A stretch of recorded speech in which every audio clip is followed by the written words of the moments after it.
नमस्कार, मेरा नाम रचना है और आप देख रहे हैं MTG। और आज हमारे साथ में है हाफ टिकट के दो दिग्गज कलाकार सूर्या गोखले जी और बकुल ठक्कर जी।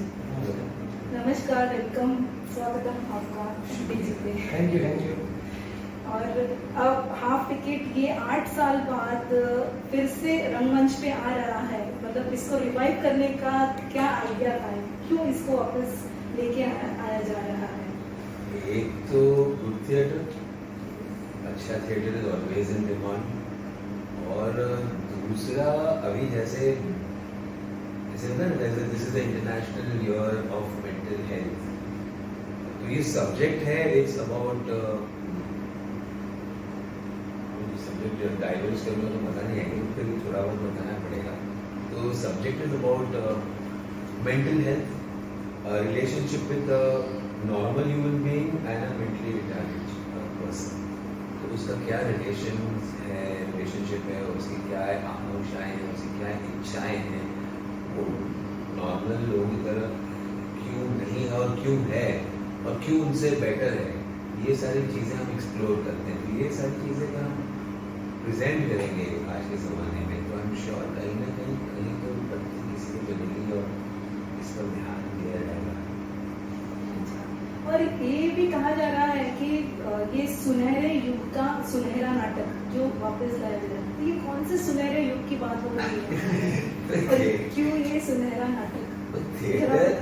थिएटर वाज ऑलवेज अ सुनहरा युग। आई मीन हिंदुस्तान भर में नहीं, दुनिया भर में थिएटर इज ऑलवेज कॉल्ड सुनहरा युग, बट स्पेसिफिकली गुजराती थिएटर, जैसे कहते हैं ना, पहले देसी नाटक समाज था जहाँ रात रात भर थिएटर चलता था और लोग गाना गाते थे, परफॉर्म करते थे, वंस मोर कहते थे, और लोग वापस परफॉर्म करते थे, और सवेरे जैसे बोलते हैं ना डॉन, सवेरे प्रभात के समय लोग वापस घर जाते थे, रात भर चलता था ये। तो वो एक समय था। और दूसरा जैसे कहते हैं ना गोल्डन पीरियड ऑफ थिएटर और गुजराती थिएटर, जैसे फिल्मों में बॉक्स ऑफिस के बाहर लाइनें लगती थी ना, वैसे गुजराती थिएटर में जैसे किसी अच्छे नाटक की अनाउंसमेंट होती थी तो बाहर ऐसी बड़ी लाइन लगती थी टिकट्स करने, और लोग जैसे ब्लैक में टिकट बेची जाती थी। दिस वाज अ पीरियड, और अलग अलग subject, right from adultery to mental health to thrillers to comedies to इतने अच्छे प्लेस दिए हैं, और लोगों ने इतना एंजॉय किया है थॉट प्रोवोकिंग प्लेस कि वो गोल्डन पीरियड बोला जाता है, मतलब तो उसी की हम आज खा रहे हैं, वो पीरियड की हम आज खा रहे हैं, स्टॉलवर्स थे हमारे नाम के। तो ये ऐसा कहा जाता है, इसमें कुछ प्ले आते हैं कि साल में एक आध दो आते हैं या 5 साल में एक आध आते हैं, तो वैसे ये बहुत ही अलग सा, बहुत ही अच्छा सा प्ले है, तो ये वो गोल्डन पीरियड की याद दिलाते हैं, इसीलिए कह रहे हैं कि वो गोल्डन पीरियड वाला ही प्ले है। नाटक में मेरे ख्याल से आप दोनों भाई का किरदार निभा रहे हैं, उनके साथ में, तो ये किरदार निभाते आप लोगों के बीच में किस तरह की बॉन्डिंग हो गई है, किस तरह का भाईचारा हो गया है? अभी देखो कैसे वैसे ही है, बहुत अच्छा है, हमने साथ में टूर किया है, हमने जबरदस्त bonding, we have shared rooms together, हमने अलग अलग जगह पर हम गए, खाना खाने गए हैं, मतलब वो 8 साल बीत गए, लेकिन हम लोग का कांटेक्ट अभी भी है।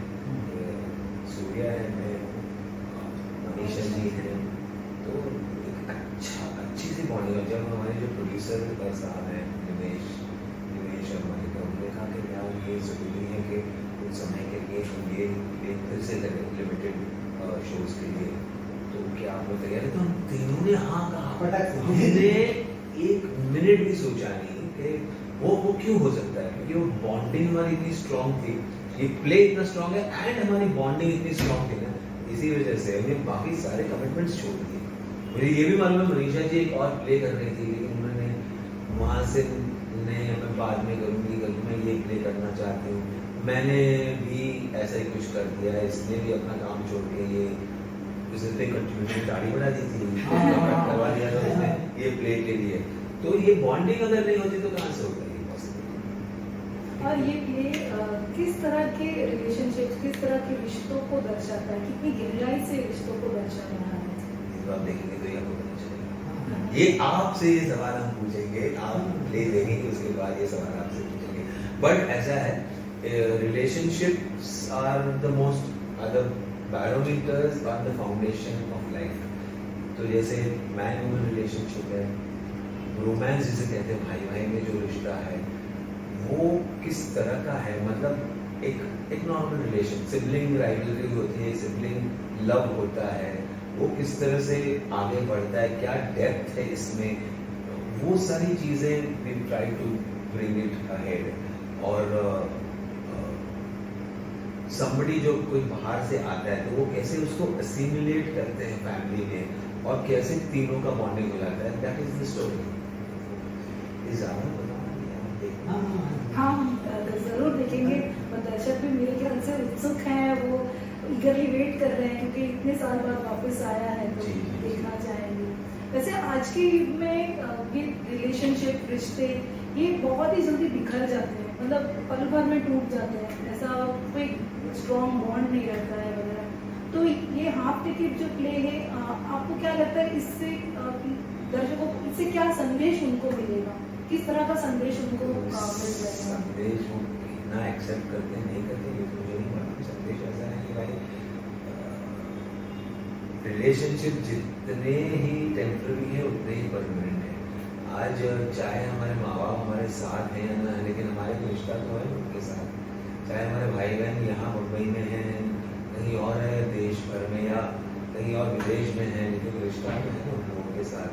तो एक बॉन्डिंग है, जैसे 8 साल से हमारी बॉन्डिंग है मनीषा इसकी और हमारी, तो बॉन्डिंग जिसे कहते हैं ना वो परमानेंट रहती है। तो वी वांट टू शो के भाई, जैसे बोलते हैं ना, आज बोलते हैं कि there is no concentration level ही नहीं है किसी का। 5 मिनट में people get bored and they change the channel, या यार हमको ये नहीं देखना, चलो ये से बोर हो गए हम। रिलेशनशिप में अफेयर्स होते हैं और तुरंत खत्म हो जाता है। उसमें ये कहानी हम जो बता रहे हैं वो डेप्थ ऑफ रिलेशन की बात कर रहे हैं, जिससे रिलेशंस जो पहले की तरह परमानेंट रहे, भाई भाई में प्यार बढ़ा रहे,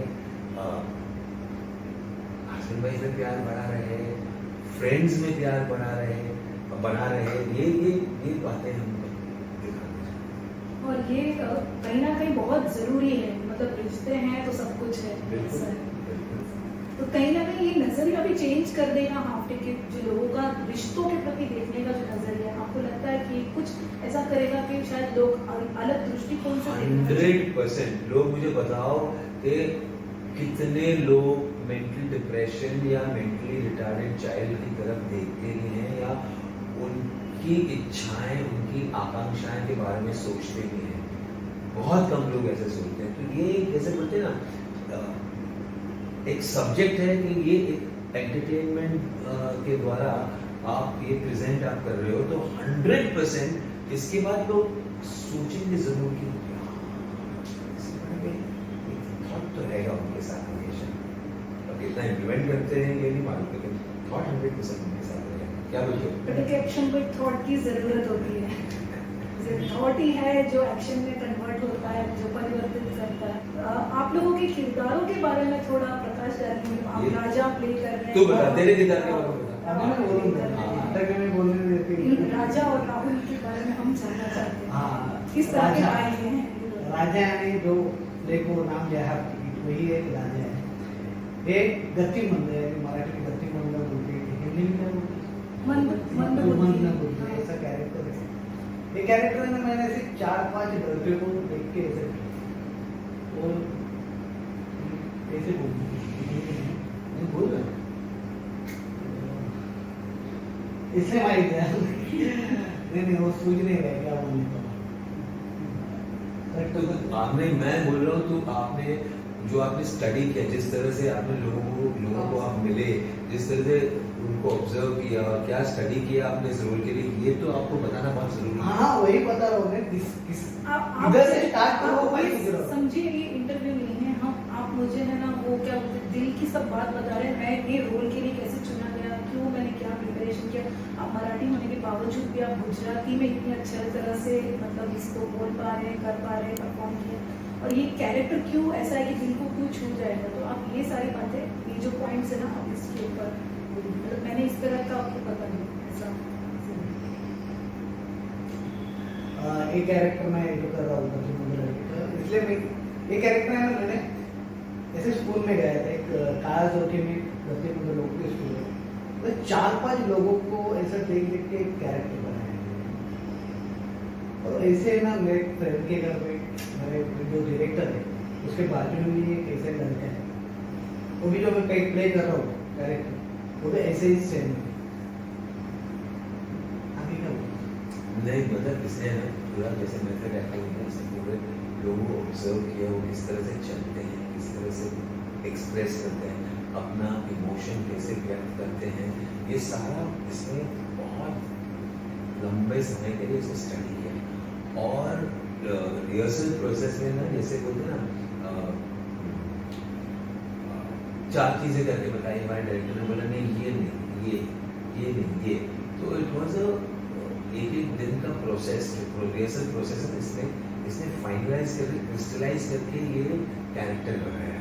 जैसे मेरा कैरेक्टर है राहुल, मतलब Rahul is a normal boy, we both are twins, तो इनका एक बॉन्डिंग भी है, इनके बीच में लड़ाई भी होती है, प्यार भी होता है, मतलब ये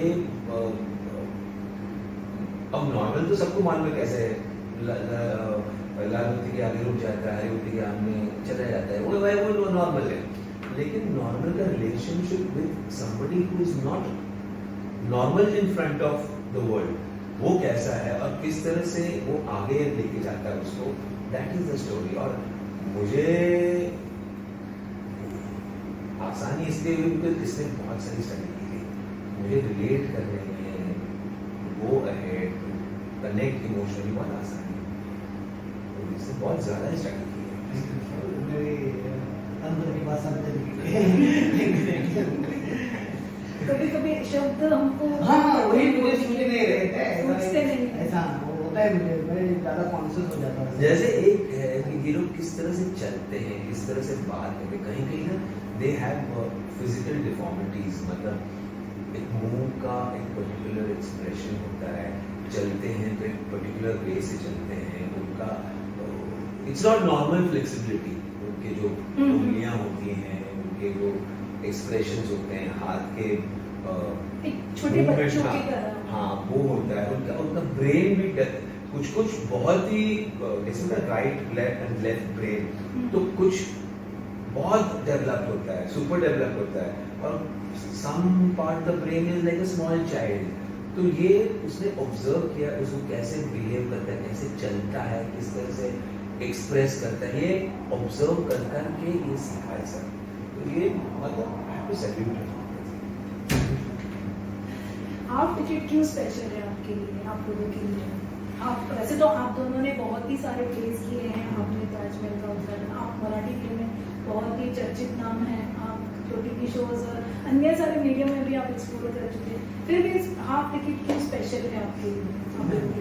पहले मैं बताता हूँ, क्योंकि मैं पहले ना बैकस्टेज आर्टिस्ट था, म्यूजिक कर रहा था। ये जो प्ले है ना, इसने मुझे एक नाम दिया है, एक्टर भी है। ये प्ले से जब ये प्ले आया तब से मुझे लोग पहचान लगे ये भी एक्टर, इसलिए मैंने मुझे पसंद भी प्ले और मेरे दिल के करीब भी है। अभी मेरे लिए तो जैसे बोलते हैं कुछ स्क्रिप्ट्स आपको छू जाती है, कोई डायरेक्टर्स आपको छू जाते हैं, कोई प्रोड्यूसर्स की हिम्मत होती है उसने ये प्ले किया, जैसे ये play it's not normally producer क्या करता है, मुझे पैसे बनाने हैं, मैं प्ले करता हूँ, इस तरह का प्ले करूंगा, मुझे इसमें से 100 रुपये लगाऊंगा, मुझे इसमें से 200 रुपये मिलेंगे, चलो। अब ऊपर वाले की मेहरबानी की ये प्ले हिट हुआ है, लेकिन जब उसने पहली बार ये प्ले किया तो उसने तो ये नहीं सोचा था कि भाई मैं 100 रुपये लगा रहा हूँ, उसमें से पैसे मिलेंगे, ठीक है ना, नहीं मिले कोई बात नहीं, लेकिन ये बहुत बढ़िया है, ये मुझे मेरे दिल को छू गया है, और मेरे दिल को छू गया है, मेरे एक्टर्स के दिल को छू गया है, तो ये लोगों को जरूर छू जाएगा।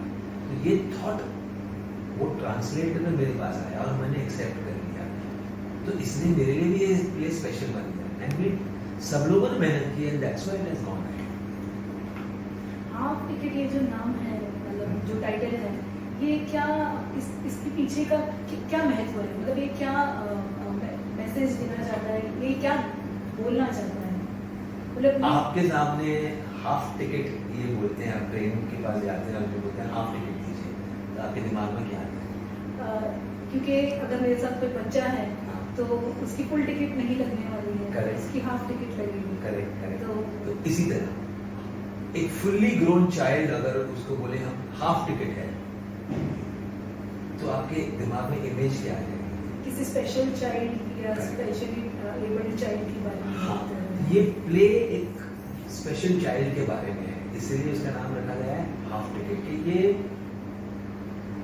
जैसे फुल्ली ग्रोन मैच्योर चाइल्ड नहीं है, यंग मैन नहीं है, he is biologically old but mentally he is a child, इसीलिए इसका नाम रखा गया है हाफ टिकट। और कहीं ना कहीं इस तरह से भी कि he is a half ticket because is मतलब ये क्योंकि एक मेंटली चार्ज है, Correct, mentally correct. busy, लेकिन शायद इमोशंस रिश्तों के मामले में फुल पैकेट है, हाँ। उसी तरह से कुछ absolutely correct correct. So it's a story about the innocence of a child, the innocence of that emotion which has to go ahead. शायद एक ग्रोन अप और मैच्योर इंसान से भी ज्यादा कभी कभी हाफ टिकट आगे निकल वो हमें कुछ सिखा जाता है। बिल्कुल सही कहा आपने, बिल्कुल सही कहा आपने। हम ये एक जैसे ये आम तौर पे होता है कि हम किसी को बहुत अंडर एस्टिमेट करते हैं या कहते हैं, मतलब हम किसी को ये करते हैं कि इसमें क्या पावर होगा, इसमें क्या बुद्धि होगी, या ये क्या कर लेगा, लेकिन वही हमें कहीं ना कहीं सिखा के चला जाता है। प्ले ने ये हाफ टिकट प्ले ने भी मराठी कंपटीशन में काफी कुछ जीता हुआ है, काफी हाँ। अवार्ड्स, काफी एक्कोलेट्स, काफी कुछ सराहना मिली है, इसके बारे में जरा बताइए। मैंने मराठी देखी है। मराठी के जितने भी 5-6 कंपटीशन होते हैं सब में प्रकाश योजना, लाइट्स, म्यूजिक, कपड़े पर सबसे नॉमिनेशन, सब जितने 5-6 कंपटीशन है उसमें सब में नॉमिनेशन थे और हमारे पास कम से कम 18 से 20 अवार्ड भी आए हैं।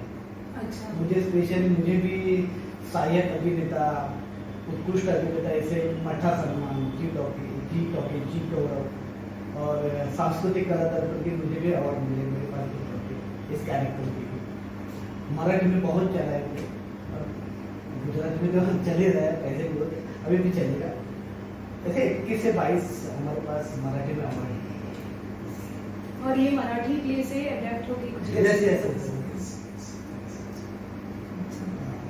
ठीक है। धन्यवाद बकुल ठक्कर जी, सूर्या गोवे जी, तो ये भी हमारे साथ हाफ टिकट के दिग्गज कलाकार, और हम